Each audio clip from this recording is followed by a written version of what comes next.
Everyone, good afternoon. This is Samantha Russell from 20 over 10. So glad to have you all with me today to do another Ask Me Anything or AMA. So my team gets questions every single week from so many advisors and agencies and people working with advisors across the country. And we think one of the best ways that we can help the most number of people at once is to do these sessions where you get the benefit of not only getting your own question answered, but hearing what other people are asking and how we answer their questions as well. So it's sort of a first come, first serve, ask questions. You can put your questions either in the chat box of the Zoom control panel, and then everybody will see those questions, or you can choose to put them in the Q&A box. And if you put them in the Q&A box, only myself or Amanda Larson from my team, who's on the back end and helping to answer questions, will be the only two that can see them if you put them in the Q&A box. So to get started, I would love to make sure everyone can see and hear me okay. So drop us a line in the chat box and let us know where you're joining us from today. And I know the weather is really random all over the country. So tell us if it's cold, raining. We're in Pennsylvania and it's like 14 degrees outside right now, but it's supposed to get to 60 on Saturday, which is crazy. So let us know that you can see and hear okay, and let us know where you are joining us from in the chat box. And while we wait to make sure that that's working good for everyone, I'm also going to share my screen and make sure that you guys can all see that. So let me do that really quick. Okay, and I just have a interesting stat here to share. So I'd love to make sure everyone can see my screen. Okay, great. So, oh wow, we have people from everywhere, from Massachusetts, Oregon, Montana, Anaheim, California, Williamsport, PA. Oh, you're not too far from us. We are in State College, PA. Awesome. So thanks everyone for joining. So glad to see you all here. So some questions were sent to us in advance, and then some questions you guys can, again, submit live. So I'm going to dive right into some of the questions to get started. And we sort of bucketed them into groups. So we had questions about SEO and emerging trends with search. We had a lot of questions about social media, and then we had some questions about tools that people want to know what they should be using. So again, any question you have, whether it falls into one of those buckets or something else, feel free to go ahead and ask as we go through. Okay, so one of the first questions that I was asked was, what is, one of the most important mediums where people should be active? The question was, there's so many different things that we can be focused on, from social media to email to being found through SEO. Where do you get the biggest bang for your buck? What should we be spending our efforts on the most? So if you can see my screen, let me know. I hope everyone can see that. But this is a study that the Bank of New York Mellon and Pershing did together that they put out in 2018. Where they looked at over 1,000 different investors and asked them in a survey a bunch of different questions. And one of the questions was about how people find information about an advisor and how they research them. So sorry, the graph I was just on was specifically looking at younger investors. This is the information for all investors overall. And so again, we're not talking about how you communicate with your current clients, but when it comes to prospects finding you online, where are people going for information? And so these are the stats that they found from this group of 1,000 investors. Now, of these 1,000 investors that they looked at, interesting, people were all across the spectrum. So there was, your standard kind of middle income investors, and then there was high net worth all the way to ultra high net worth. So they did have a wide spectrum. But what I think is really telling is that 41% of people said, yes, we go to Google to look for information about an advisor. And there's another slide in here that looks at age ranges. So they had people that were even in their 60s, 70s, and 80s responding to this, as young as 20 years old. And of course, as you can imagine, the younger someone is, the more likely they are to use these digital means to look for information. But I bring this up because Google and LinkedIn were the top 2 rated overall. And that is honestly where, from all the advisors I talk to, you are going to get the highest ROI is Google, being found online through search. So that means making your website is optimized, making sure you're blogging, so your blog content optimized. And then out of all of the different, YouTube, Instagram, Facebook, Twitter, LinkedIn is the place where you're going to get the most direct connection with potential investors. So that's what these results have shown. That's what other advisors that we work with are telling us. And that's where us, our team here at 20 over 10 has also found the most success as well. So not sure if anyone has any questions about that. Of course, let us know if you do. But I thought that was a really interesting stat to start the conversation off with you all. So one of the questions that just came in live was, what is our thoughts about email marketing? So interestingly enough, it's a good way to cue it up. Let me share a different statistic with you all. So Amanda, can you let me know, because nobody else has said anything. Can you guys see? Yep, I can see it. This is the other slide. Which channels would you like your advisor to send you? Yep, I can see it. So thank you. So in this slide, this is a recent study that was just done by YCharts, and they asked these 2 questions. When it comes to your advisor sending you interesting statistics, visuals, anything related to your portfolio holdings, how would you like to be communicated, versus perspectives on the economy, more like blog style posts, right? Financial how-tos, things like that. And you can see in both of these instances, email was the #1 preferred medium for your current clients, right? So we have a very different set of results in this answer. And the reason, I like to share this is that I think a lot of people have one marketing strategy. They develop content one way, they have one email newsletter, and they send it to everyone. They send it to prospects, to clients, to people who might be interested in working with them, and those who already are. And they're not taking into account that there's a very real difference in how we really want to set up our communication. So our website is where prospects are going. So we should be designing our website for prospects that we want, not the clients we already have.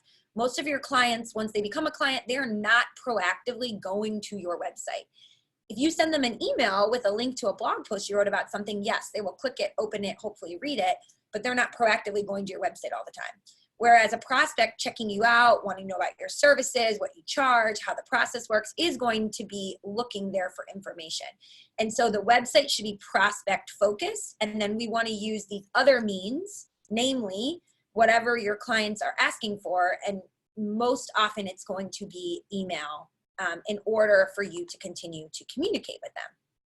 So the answer to what my thoughts are about email marketing is that #1, separate your lists, have one type of communication for current clients and one for prospects. For prospects, send an email that links back to some of your thoughts, your original thought leadership, your blogs, things you're curating from around the web.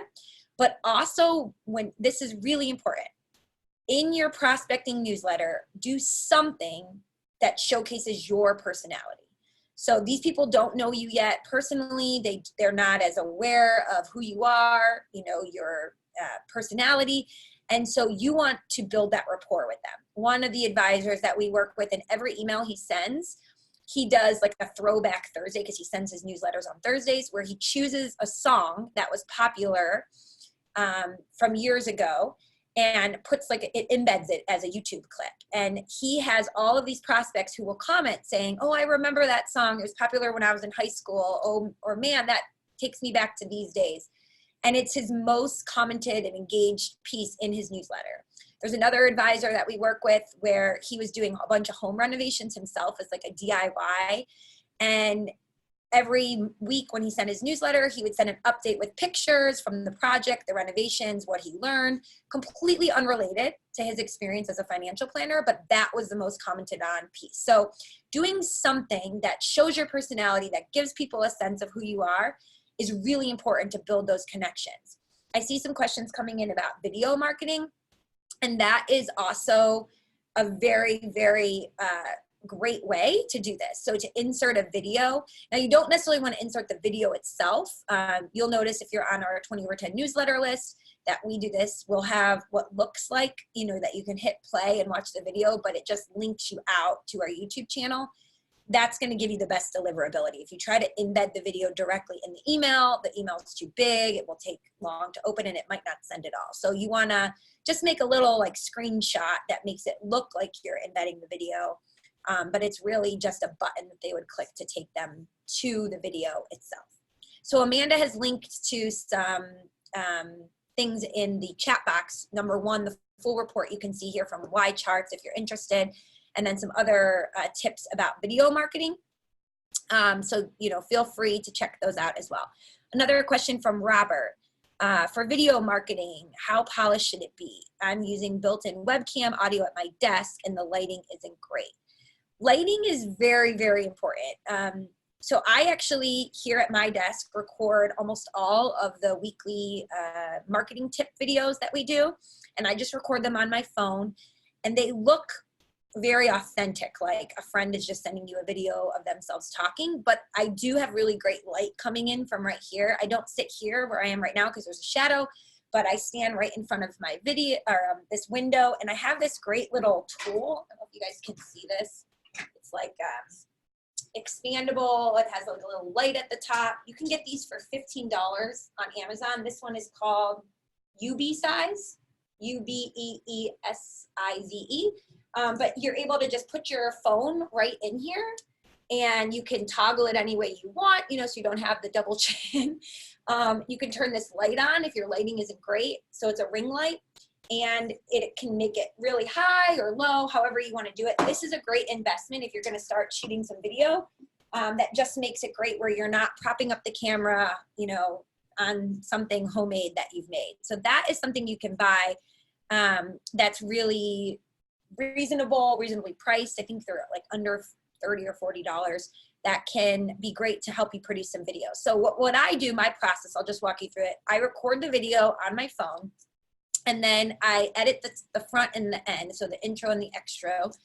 And I always in the video make sure I first create a hook, so some sort of stat. So if I was going to talk about this study right here in front of you, I might say, you know, between email, text message, face-to-face meetings, or phone calls, which do you think most investors prefer as the top medium for their advisor to get in touch with them, right? So start with like a statistic, a hook, something to get people engaged in your video, because the first 5 seconds are the most crucial in whether they're going to keep watching. Then I say, you know, who I am. So I'm Samantha Russell from 20 over 10, and today we're going to talk about X. And then at the end of the video, I always recap the point that I made, and I let people know how they can find out more. So usually below the video on YouTube, we'll put any of the assets, like a link to a full blog post or a link to the image or the survey results. And we also, at the end of the video, always say, subscribe to our YouTube channel or follow us on LinkedIn, what have you, to get even more tips like that. So that's the structure that you want to do in your videos when you're creating them. If you're sending clients an update, you can have a separate channel that's private, for instance, on YouTube or Vimeo. YouTube does it where you can have videos where only people who have the link to that video can see it. So that's a great way where YouTube is still hosting the video, so you don't have to pay for a separate host. You don't have to weigh down your website by embedding it there. But only those who have the link to that video are able to see it. It's not searchable on LinkedIn, on YouTube. No one else can see it. It's a private video that only your clients who have that link can get. So that's the way I would suggest doing that if you're gonna do it that way. Okay. People are asking about a link to the full study from the Bank of New York Mellon. Amanda just linked it for you there. They do a really great job every single year putting out a study. I'll just share that one more time for those of you who are interested. So again, this one is from 2018. But what I think is so great about it is they were looking at advisor value propositions and what resonated most with investors. So they talked to 1,000 investors and asked them questions, but then they also looked at 100 of Barron's top 100 advisors, and they looked at their websites and what kind of value propositions they had, what keywords came up the most, and then they asked their investors, well, which one of these value propositions actually resonate with you the most? And what they found, let me find this one. Oh yeah, here they go. So they actually broke it down, you know, what do people think of as the most important or salient advisor value propositions? And so this is a great report that you can look at with some really key takeaways. I'll just pull up one more that I thought was really salient here. One second, sorry guys, bear with me. So these are words that investors prefer. There we go. So I think this is really, really interesting. So when you're writing the copy on your website, for instance, people a lot of times will use the word holistic, but way more people preferred the word comprehensive, the investors themselves. A lot of people will talk about, you know, the services that they provide, but look at this, 39% of people say, yes, services is good versus 61% like the term solutions. So the words that you choose can have a huge impact in whether that resonates with someone. And when you're writing your website copy, you want to always think about, you know, your audience and what words that they're going to be most drawn to. Our copywriting team here does a really great job of interviewing the client and not asking them about what they prefer, but asking them all about their clients. And that's what you want to be focused on, right? It's not how you would describe yourself, but how a client looking for services, the type of client you want, what would they be searching for and what would resonate with them the most. So these are all really great pieces of info for you to gather. Okay, so let's move on to social media. So we got a lot of questions about social media, like how often should I be posting? How do I actually get business from social media? You know, how do I get more people to connect with me? All kinds of questions. If you have social media questions, feel free to drop them below, and I'm gonna share my screen again. And this time what I'm gonna share with you all is an actual advisor's LinkedIn page that I think is a good example for you all. So let me just do that here. Sorry guys, so many screens. Okay, so hopefully you should be able to see my screen again. So this is Anthony Ruffo, I think is how you say his last name. I don't know him personally, but I'm connected with him on LinkedIn. We've made a nice connection. And I just want to show you his feed because he actually, over the last, I think like 6 months, just got active on LinkedIn, and he posted a recap of what he found. So let me show you that here. I'll just zoom in a little bit so you can see more. So 2019 was my first year doing any digital marketing, and he said, here's what I have found. So he first posted just last February, and he only had 3 views on his first post. And then he wrote 307 posts in 2019. So almost 1 post a day, really. And over that time, he grew his connections from 300 to 1,600, and he grew his average views from 3 views on that first post to 554 views in July to 2,226 on average at the end of the year, right? So everybody might say, okay, well, who cares though? Like, what is the ROI that it leads to? He said it was his largest growth in 10 years. Right? So he's like, still waiting on exact numbers, but NNA should be 13 to 16%.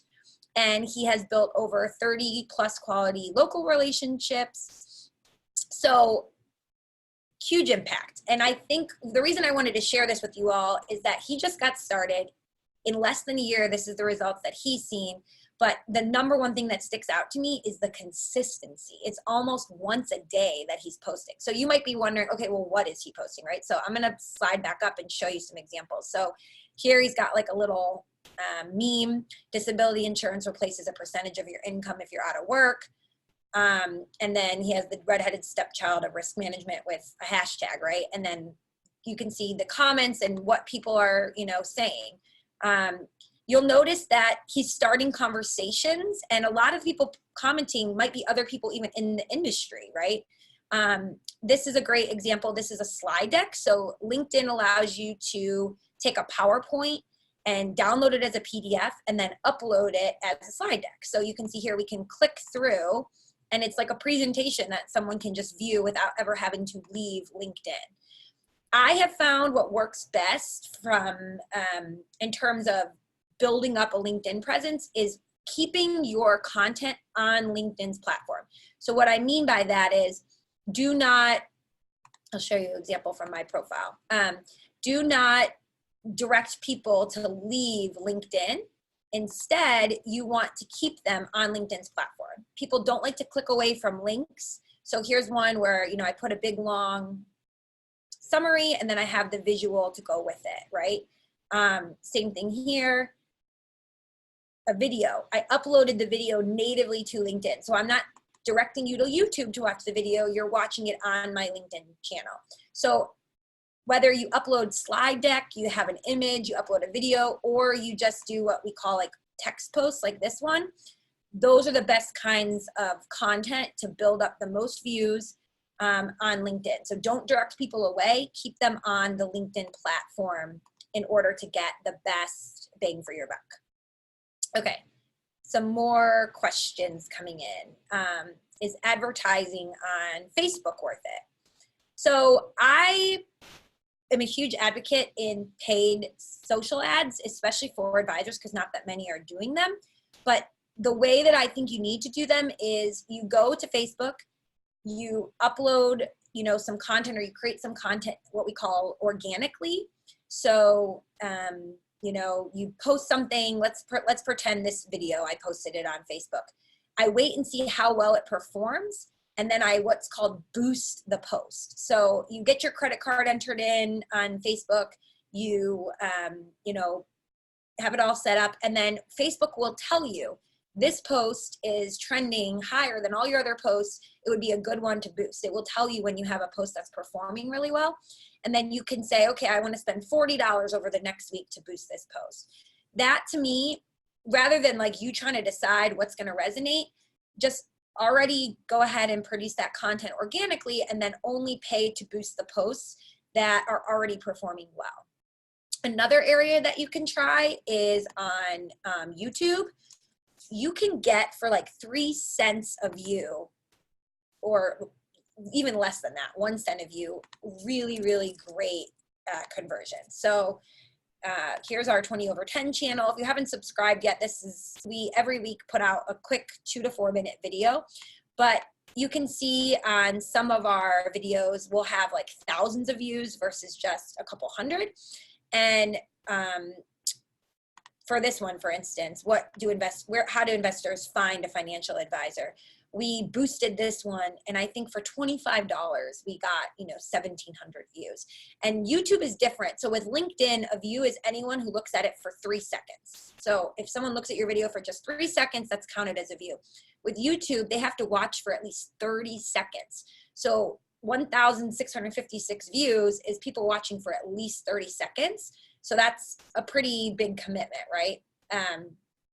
I definitely would suggest YouTube if you're not there already. And then the other thing you just want to make sure is when you upload any kind of video, do you see below here how we have some calls to action and then the video transcript? You always want to add the video transcript. You always want to add hashtags, and you always want to make sure that when you upload the video to your website or your blog as well, that you include the transcript, because the search engine, Google, cannot crawl a video. So all of these keywords that you're talking about in your video, you're not going to get that bang for your buck on your website unless you include the transcript as well. Okay. Amanda's putting some great resources in there too about how you can use YouTube. So definitely check those out. So what do we suggest for an email newsletter tool? So we actually have a new tool that is coming out in February. We're so excited about, called LeadPilot, which I can do a little quick preview for you here. But LeadPilot is a one-stop shop for advisors where they can do email marketing, social media scheduling, content creation, and manage contacts and get info on leads all in one place. So this is an email marketing tool that will be available starting in February, like I said. If you want to go ahead and learn more about that now, if you just go to leadpilot.io and you click start here, you can watch a recorded demo or book a time to talk with someone from our team who can give you more info about joining early access and all the different elements. But again, it will be email marketing, social media scheduling, all in one place. So just how right now you might use MailChimp for email marketing and Hootsuite for social media scheduling and then create your own content, it's allowing you to do all of that in one area. And one of my favorite features is that the content library, which includes things like infographics that get tons of engagement and videos and editorial, they're all editable. So one of the questions that just came in is, where do you get the content for LinkedIn? You know, what do you suggest?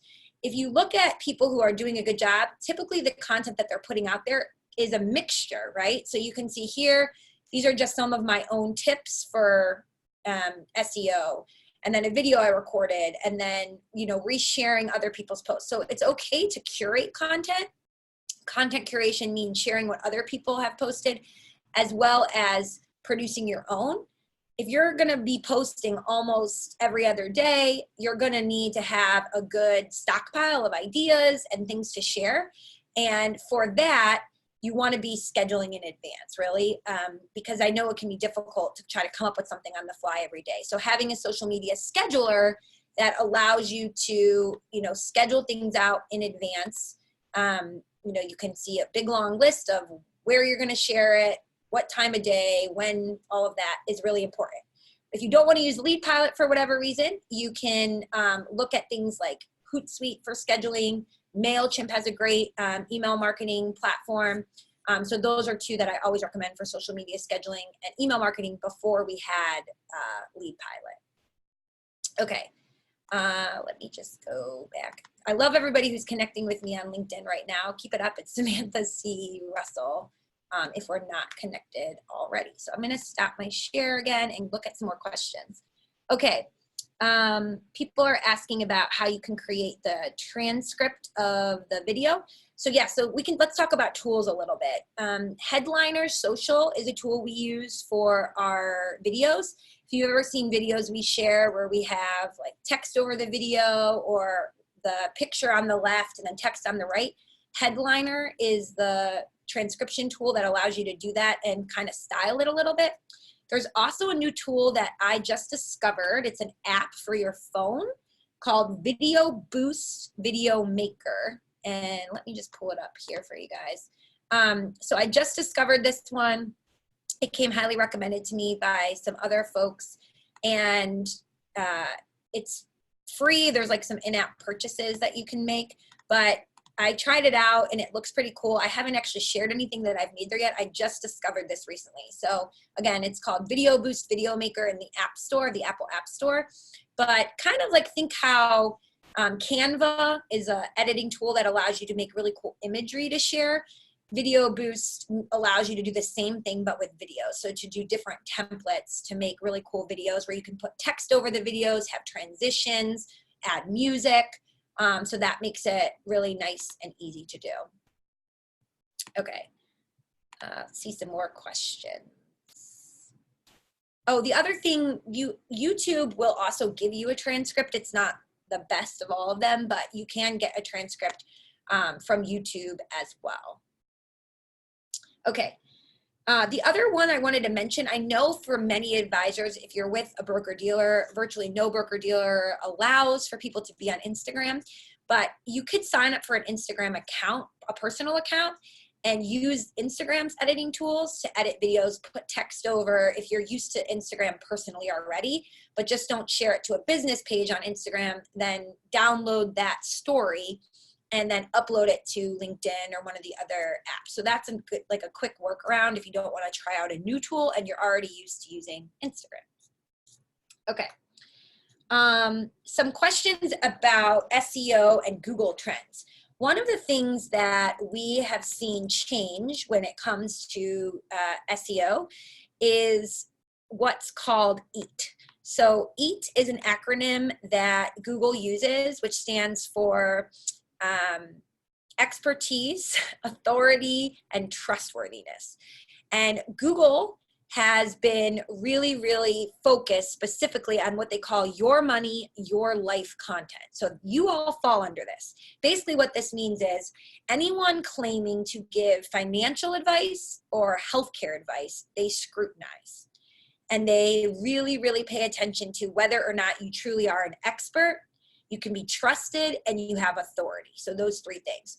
So in order for your site to rank well for your blog content, you need to be viewed, number one, as an expert and an authority. The way to do that, a really easy way, is to build backlinks from other reputable sites. So if you want your site to rank high for a blog post about, Social Security or health savings accounts or what have you, you want to get links back to your blog or your website from other sites that are considered authority. So that's why contributing to a site like a NerdWallet or an Investopedia that has what we call a high domain score or is really good, right? So anytime you can build backlinks to your site, you're going to improve in Google's eyes whether you are an expert on a particular topic.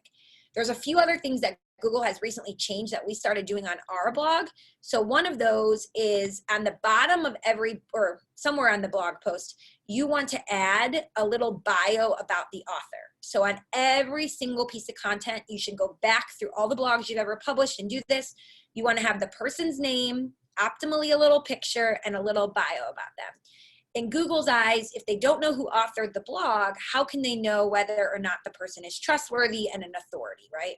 So this is something that we highly suggest you all do. We are going back and doing this on all of our blog posts and absolutely doing it going forward. But that's something that they are taking very seriously, again, within that your money, your life category, which is where you all are part of. Okay. So the other thing in terms of SEO Google trends is voice search.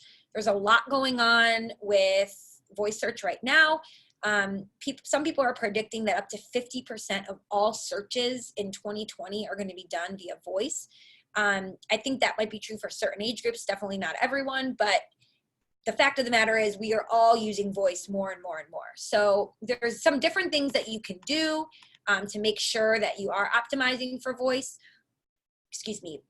So number one, if you haven't already, set up and optimize a Google My Business page. Amanda just put a link to this article that I just opened up, by the way, in the chat box.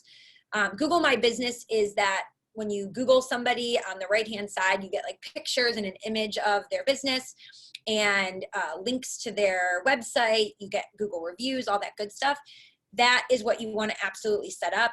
There's a lot that goes into it, but basically it will help your business be ranked locally a lot more.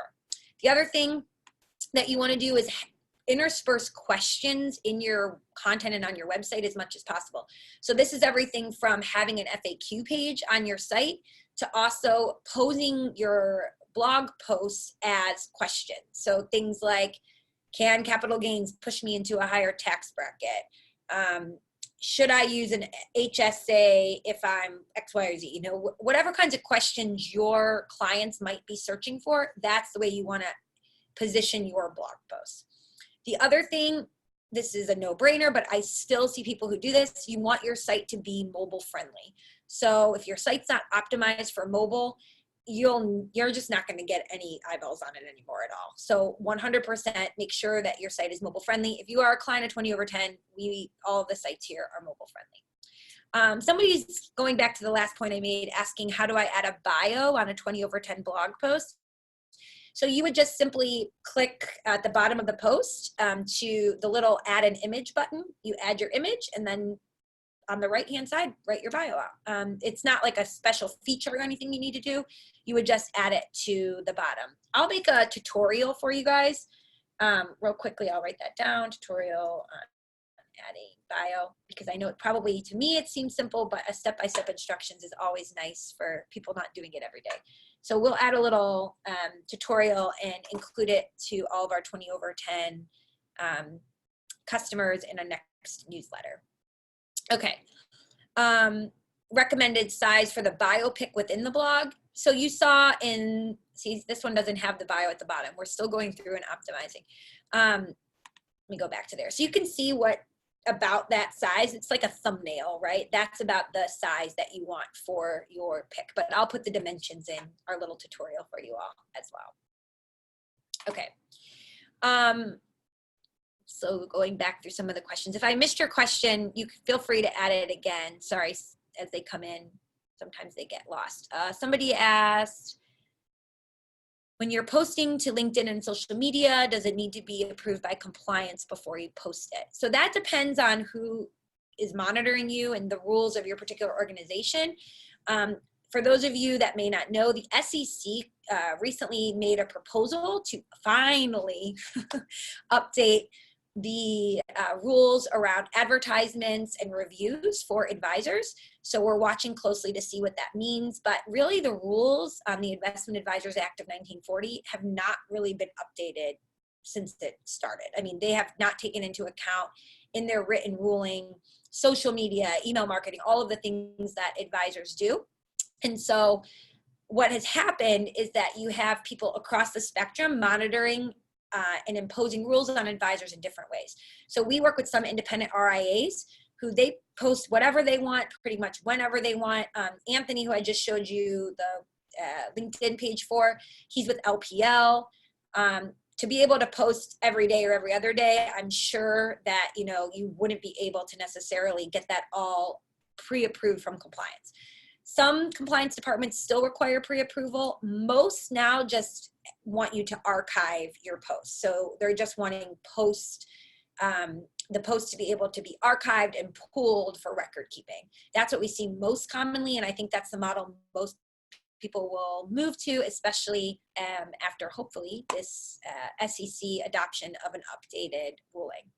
That does bring me to a good point about Google reviews. I'm just going to show you guys something. So if I search for a financial advisor in Chicago, you'll notice right here as the results come up, this is called the Google Local 3-Pack. And this is where you want your business to be. You want to be listed here, because what people often do, they scroll past all the ads and they start looking at the organic listings. So this DeRose Financial Planning Group, you'll notice that they have what we call social proof. So they have 14 different reviews on their business, and we can read those reviews, right? Let me go back. So we can see 14 Google reviews and we can look at them, see who posted them. What Google has found is that people trust other people way more than they trust the business advertising themselves.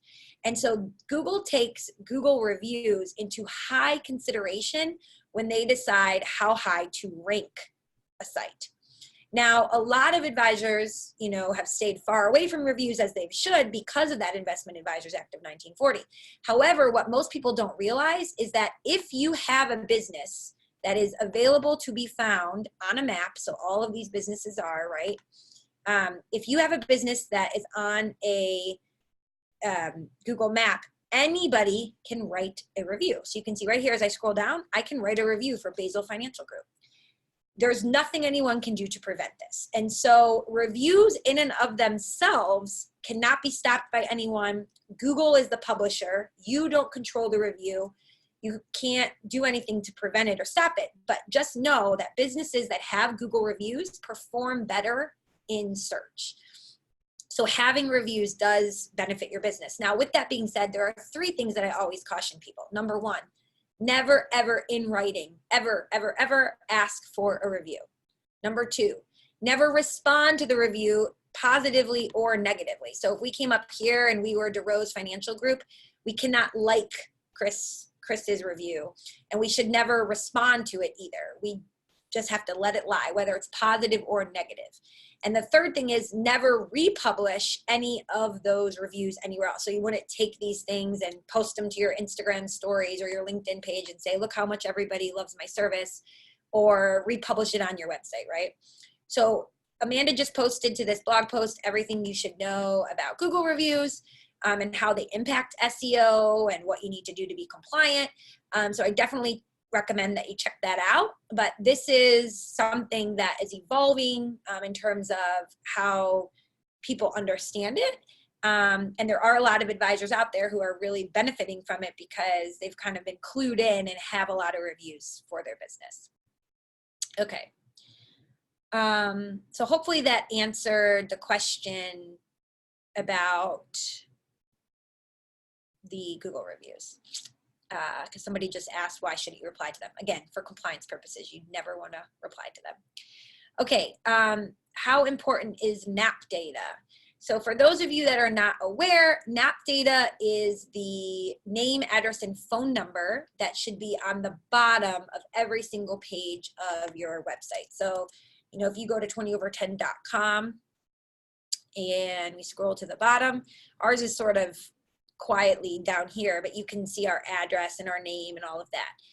If you then go to 20over10's, you know, search listing, you'll see that the address, the name, and everything is exactly the same. So NAP data stands for name, address, and phone number.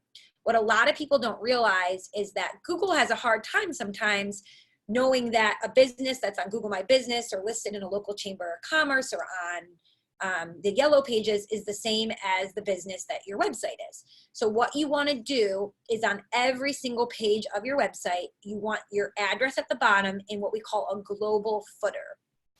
And the global footer just means you set it up once, and every time you create a new page, a new blog post, that footer is at the bottom and is replicated for you.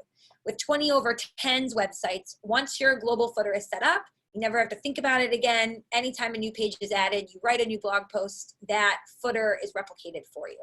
Some tips. You can see here, we spell out suite, S-U-I-T-E. We wouldn't want on our website to have S-T-E period. We want them to be exactly the same spelling. If your company name is Russell Investments LLC, then on your Google My Business page, on your Chamber of Commerce listing, on your NAPFA listing, you want to have Russell Investments LLC. You can't leave out the LLC. So making sure that your address is formatted exactly the same across all listings and your name, your phone number, everything is exact is incredibly important to, again, appease the search engine and make it easy for them to know that you're the same business. If you are, one of the questions was if they pay for the SEO package, do we take care of the NAP data? Yes, we will look to make sure that your, you know, your NAP data is on your footer, stylized appropriately. And if we set up your Google My Business listing and any of the other third-party pages, we will make sure it's consistent. You would still need to go though and make sure, you know, on your social media pages or anywhere else that you might have a listing that we're not aware of, that it's consistent there as well. Someone's asking, how do you handle this if you have a home office? So if you have a home office and you're okay with it being on your like open, that the public knows about it, then yes, you would list it that way. If you have a home office and you use a PO box, then you can't really format it the same way. So having a home office for SEO purposes can be a negative if you don't want to put that address out there because you're going to lose out on some local search business. So keep that in mind. I know some people actually who have a home office, but they'll get like a dedicated desk at a co-working space, and then they can use the co-working space's local address. And instead of having suite, they might have like desk number or whatever as a way to work around that. Okay, I'm gonna stop sharing again and see what other questions came in. If we have an LLC, what do you recommend? Removing the LLC across the board or keeping it? I mean, I don't know if like from a legality standpoint, if you have to keep it on things, if you do, then obviously keep it. I'm not a lawyer, so I'm not sure about that. But from a marketing perspective, shorter names are always better. So if you're able to remove it and it's not going to cause you any headaches from a legality standpoint, then I suggest shortening it because shorter is typically better, easier for people to remember, things like that. Okay. Let me keep going through the questions. Okay. How do I get people to look at my blog who are not on my email list or who are not a social media follower of mine? That's a great question. One tip that I have is this can be a little bit time intensive, but if you are trying to build an audience, you could always even like hire an intern to help you do this, is to comment on other people's posts on social media that are talking about a similar topic and link to your blog. But your blog does need to provide value, right? So, you know, we have that blog post about Google reviews. Anytime I see advisors discussing how they can't have Google reviews or on LinkedIn or Twitter or anything like that, I will say something about, oh, you might not realize that this actually doesn't go against the Investment Advisor Act of 1940, and here's why. We actually have a whole blog post on it and link to it. So you need to be proactive, but you can, you know, look at what people are already talking about and then comment a thoughtful comment that leaves value and then link to your post. You don't want to be spamming people with it, and it needs to provide value. That's one way. Another way is to do exchanges with people, right? So if there's another person in your industry who does a complimentary service, let's say you work with a lot of young professionals, young families, people that are in that accumulation stage, and maybe there's a real estate agent who has a pretty good following, and she can include in her weekly newsletter a link to your blog post on 5 tips for buying and affording your first home. That could be a good way that you tap into a whole new audience that you're not already connected with. So you say to this real estate agent, I love the content that you're putting out there for people. I think my audience could get some great value from it. I'd love to feature one of your blog posts in my email newsletter, and then hoping you could do the same for me and kind of do it that way. That's one way. There was actually a video I recorded just a couple weeks ago, actually, about how to get more local business and more local eyeballs in general. And one thing that I was working with an advisor to do is they wanted to be seen in their small local Iowa community as a go-to resource, not just as the finance person, but they wanted everyone to be aware of their name. So we came up with a strategy where every single month they put out an event, like a who's, not a who's who, but what's the word? Can't think of it now. What's going on in blank Iowa?